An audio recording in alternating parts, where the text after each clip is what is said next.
Welcome students. 27 जून के current affair पे आपका स्वागत है। तो आइए देखते हैं हम करंट अफेयर 27 जून का करंट अफेयर देखते हैं। तो 27 जून के करंट अफेयर में आज सबसे पहले था छत्तीसगढ़ से सिन्हा को मिलेंगे सर्वाधिक मत। सिन्हा कौन है? जो हमारे राष्ट्रपति पद के उम्मीदवार हैं। राष्ट्रपति पद हेतु हुए हैं अभी वर्तमान में यशवंत सिन्हा, जो यूपीए की तरफ से हैं। यूपीए अर्थात कांग्रेस और अन्य पार्टी, और श्रीमती द्रौपदी मुर्मू, द्रौपदी द्रौपदी मुर्मू जी, ये एनडीए की ओर से हैं।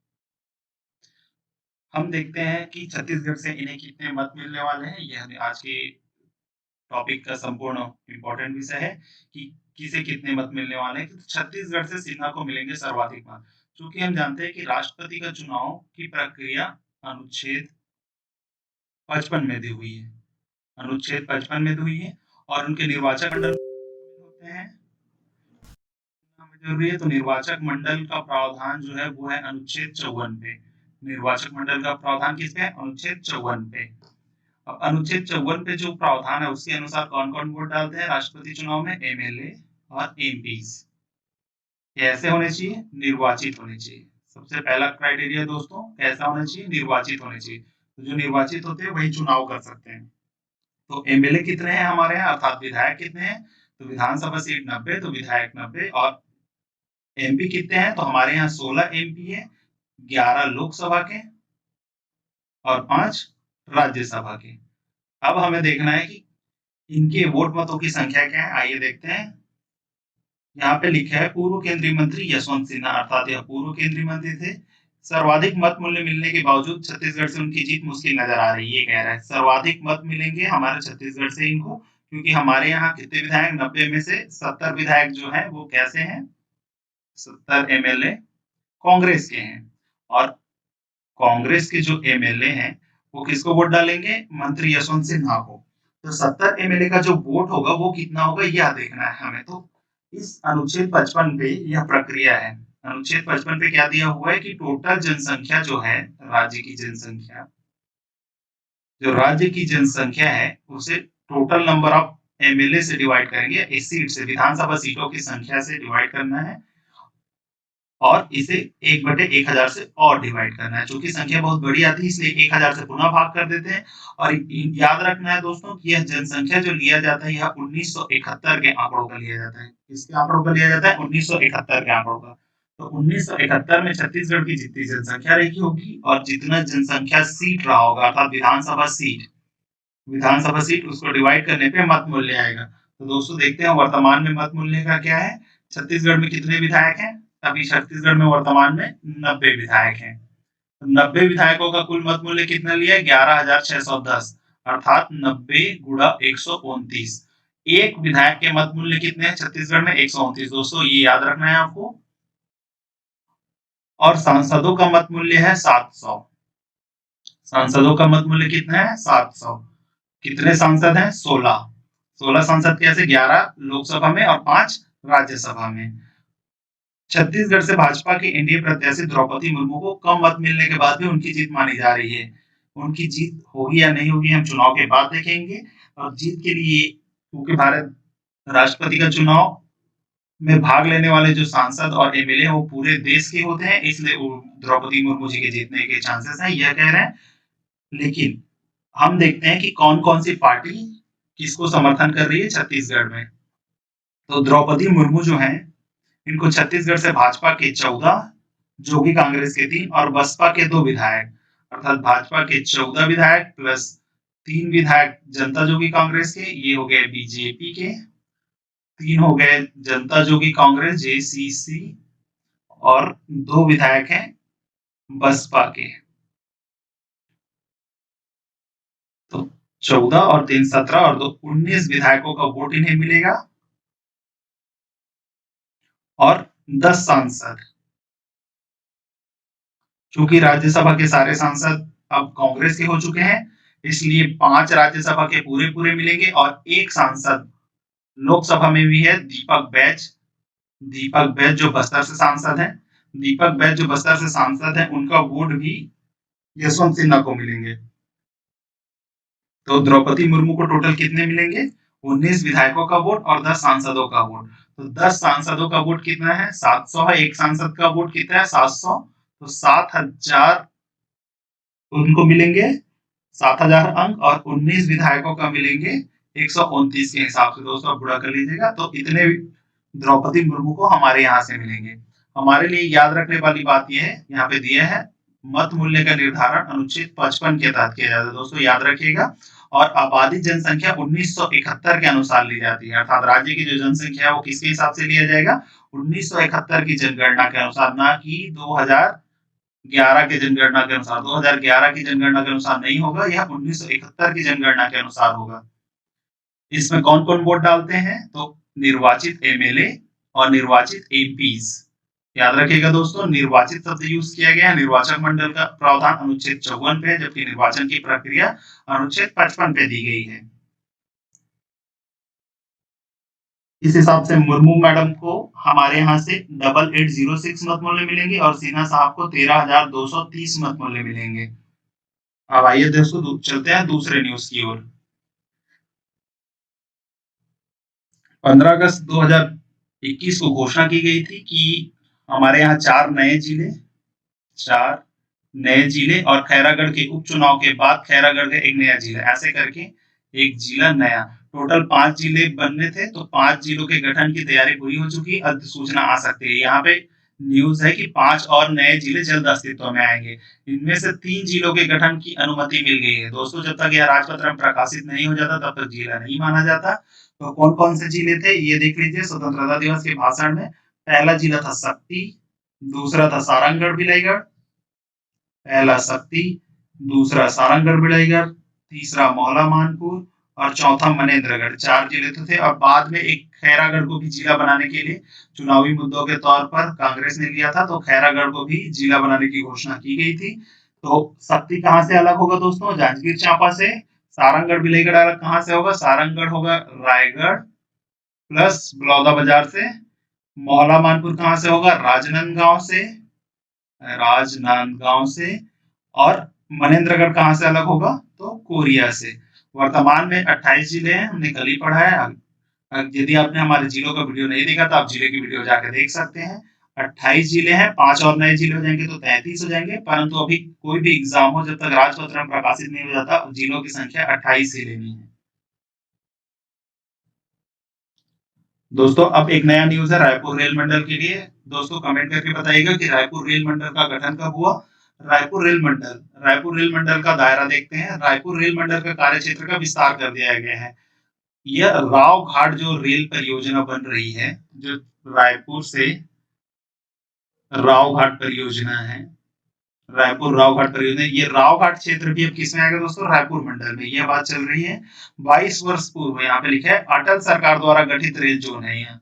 याद रखिएगा दोस्तों, रायपुर रेल मंडल किस अटल सरकार में गठित हुई 22 साल पहले। तो 22 साल पहले आप देख सकते हैं हावड़ा मुंबई मार्ग पर है और चकरभाठा से दुर्ग और ग्वालियर रूट पर लखीरी रेल मंडल, अर्थात रायपुर रेल मंडल कहाँ से आता है कहाँ तक? चकरभाठा से दुर्ग तक। अब चकरभाठा से दुर्ग तक क्या है? रायपुर रेल मंडल है। ये अभी न्यूज में इसलिए क्योंकि दुर्ग के आउटर से जो जाती है अंतागढ़ वाली या और बागबाहरा रेल, अर्थात महासमुंद वाली जो ग्वालियर रूट है, उसको भी शामिल करने की मांग की जा रही, परंतु अभी ये हुआ नहीं है, मांग कंप्लीट नहीं हुई है। क्योंकि याद रखिएगा दोस्त, चकरभाठा से दुर्ग तक रायपुर रेल मंडल में आता है और राव घाट को शामिल कर लिया गया है रायपुर रेल मंडल में। अब राव घाट कहाँ आएगा? रायपुर रेल मंडल में। अगला न्यूज है दोस्तों पर्यावरण संरक्षण के लिए बैगा जनजाति। बैगा जनजाति कहाँ निवास करती है? कौन से क्षेत्रों में दोस्तों? हमारे लिए यह इंपॉर्टेंट है। तो मैकल क्षेत्रों में। मैकल क्षेत्र में कौन सी जनजाति निवास करती है? बैगा जनजाति। तो क्या बना रहे हैं? Seed ball. यह इंपॉर्टेंट टर्म है दोस्त, सीड बॉल। आइए देखते हैं सीड बॉल क्या होता है। सीड का अर्थ यहाँ पे है बीज और बॉल का अर्थ है गोला, गोल या गेंद, गोल गेंद बोल सकते हैं। अर्थात मिट्टी और गोबर के अंदर एक बीज डाल दिया जाता है और इसे जंगलों में छोड़ दिया जाता है ताकि यह बीज पनप कर पेड़ लग सकते हैं, अर्थात इससे पर्यावरण का क्या होगा? संरक्षण होगा। आइए देखते हैं न्यूज में क्या है। चिल्फी क्षेत्र। चिल्फी कहाँ है? मैकल क्षेत्र पे ही है चिल्फी। कवर्धा पे आता है चिल्पी क्षेत्र, बैगा जनजाति कहाँ निवास करती है दोस्तों, जैसा कि अभी बताया मैंने, मैकल क्षेत्रों पे। तो विकास यहाँ पे दिया है, पर्यावरण को बचाने के लिए बैगा आदिवासियों द्वारा अभिनव पहल करते हुए। बैगा आदिवासियों द्वारा क्या है, एस देखिए सीड बल बनाने की प्रक्रिया भी दी गई है। इसमें यहाँ गोबर खाद यहाँ पे दी गई है दोस्तों, यहाँ पे दिखाई दे रहा होगा, हमारे यहाँ गोबर खाद और गीली मिट्टी को मिश्रित कर स्थानीय लोग क्या बनाते हैं, सीड बॉल बनाते हैं। सीड बॉल बनाने से क्या होता है, आप कहीं भी जा रहे हैं तो सीड बॉल ले जाइए और उसे कहीं भी फेंक दीजिए, वह स्वतः ही पेड़ के रूप में आ जाता है। तो याद रखिएगा दोस्तों, हमारे लिए इंपॉर्टेंट क्या है, बैगा जनजाति और उसका क्षेत्र, निवास क्षेत्र। और सीड बॉल को भी याद रखिएगा, सीड बॉल क्या होता है। और अगला न्यूज है दोस्तों, यह बहुत इंपॉर्टेंट न्यूज है।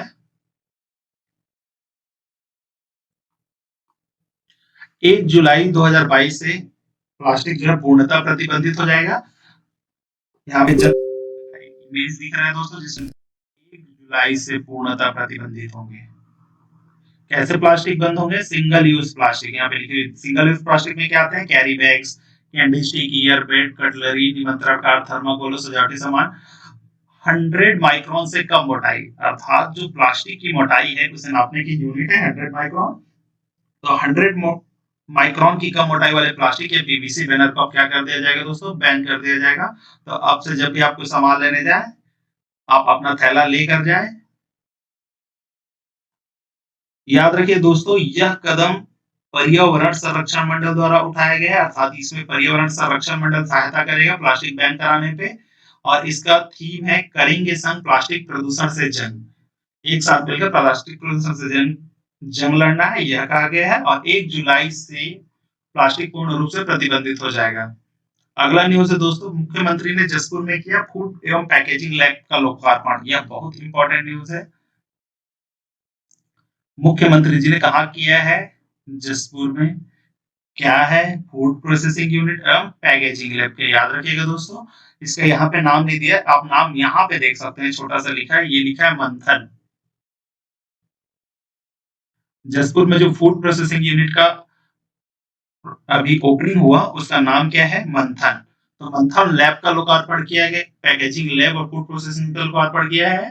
फूड प्रोसेसिंग वो होते हैं, यूनिट होते हैं दोस्तों, जिसमें फूड को प्रोसेस किया जाता है, अर्थात क्लियर करना, उसे पैकेज करना, उसे साफ सफाई करना और रॉ मटेरियल से, अर्थात कच्ची वस्तु से पक्की बिकने वाली वस्तुओं तक बनाना, रॉ मटेरियल से फूड प्रोडक्ट तक। आप देख सकते हैं श्री भूपेश बघेल जी यहाँ पे हैं, उनके द्वारा यह लोकार्पण किया गया है।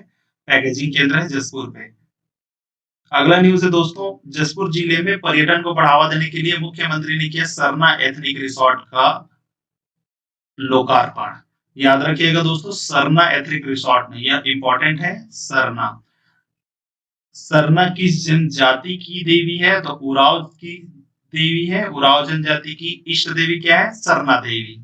उसी के नाम पर रखा गया सरना एथनिक रिसोर्ट। यह ट्राइबल टूरिज्म सर्किट, छत्तीसगढ़ में पर्यटन को बढ़ावा बहुत सारे टूरिज्म सर्किट चलाए जा रहे हैं। एक ये है ट्राइबल टूरिज्म सर्किट।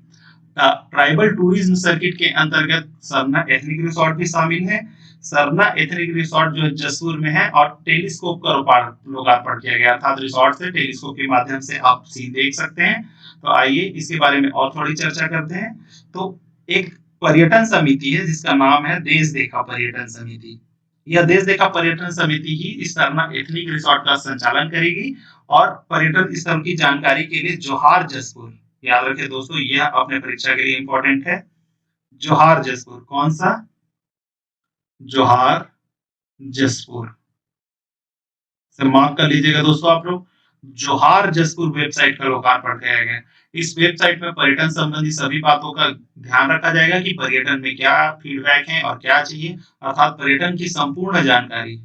वेबसाइट पर्यटन की जानकारी हेतु, पर्यटन की जानकारी हेतु, पर्यटन की जानकारी होगी इसमें। नाम याद रखिएगा दोस्तों, जोहार जसपुर वेबसाइट है, नाम बहुत इंपॉर्टेंट है, जोहार जसपुर। दूसरा है दोस्तों, कल अर्थात 28 तारीख को त्रिस्तरीय पंचायत उपचुनाव का निर्वाचन होगा। याद रखिएगा दोस्तों, यह हमारे लिए इसलिए इंपॉर्टेंट है क्योंकि इसमें मतदान केंद्रों की संख्या कितनी है। प्रदेश में उपचुनाव में कितने मतदान केंद्र है दोस्तों, 255। कितने जनपद सदस्य का उपचुनाव है? 3। आप चाहे तो 65 सरपंच और 52 पंच का भी याद रख सकते हैं, परंतु यह डेट इंपॉर्टेंट है। उपचुनाव कब संपन्न हुआ? 28 जून को।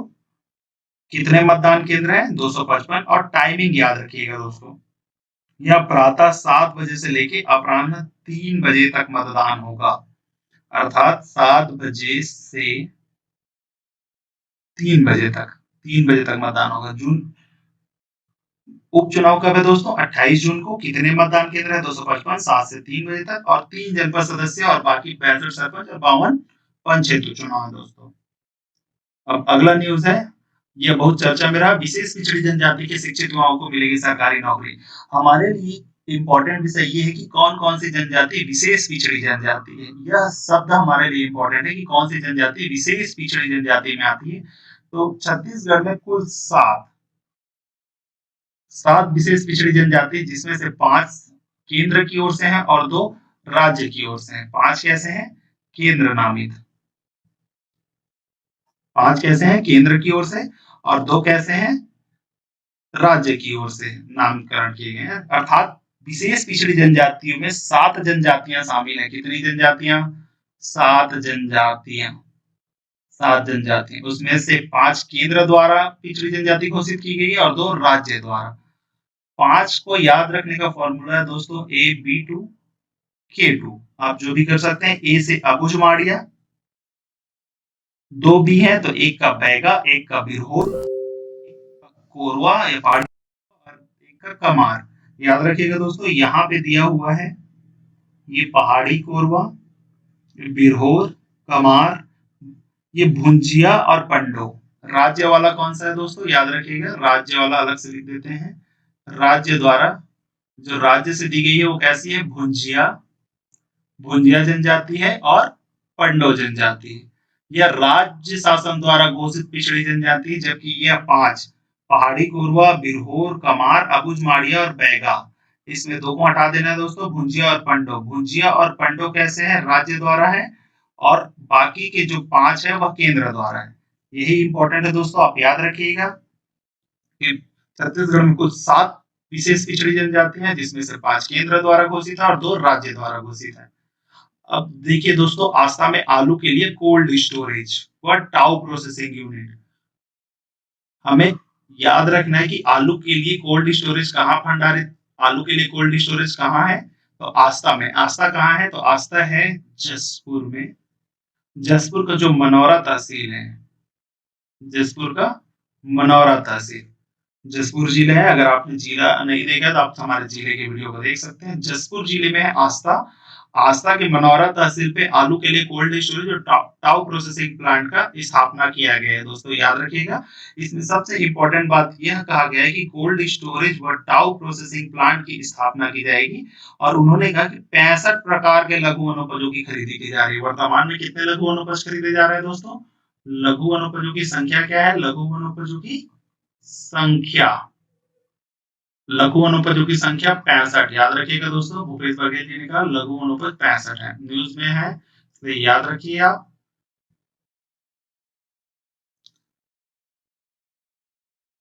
तो दोस्तों 27 तारीख के करंट अफेयर छत्तीसगढ़ में इतना ही।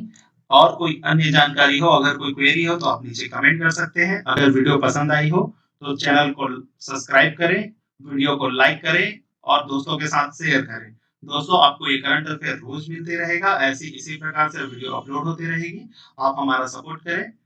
Thank you.